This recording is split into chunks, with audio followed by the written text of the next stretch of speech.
In this problem, we'll factor a polynomial. We're asked to factor the polynomial 6m cubed plus 9m squared plus 3m. The first thing we look for is a common factor. There is a factor common to all three terms. The common factor is 3m. To factor out a 3m, I write the common factor, and then I think 3m times what is 6m cubed. That would be 2m squared. 3m times what is 9m squared. That would be 3m. And 3m times what is 3m.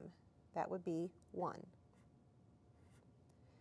Now when you factor, be careful to write in this term of 1. As a check, you can always multiply out to see if you have the original polynomial.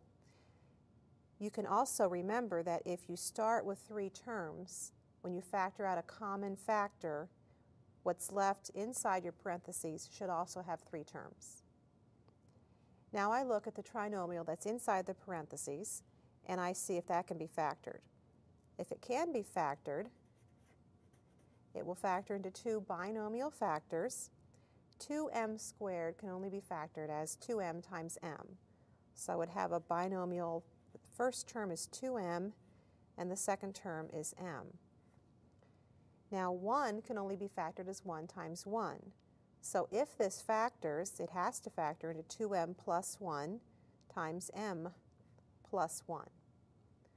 Now I don't write that without checking to see if that is the correct factorization. Multiplying out, we have 2m squared plus 2m plus m, which gives me my 3m, plus 1.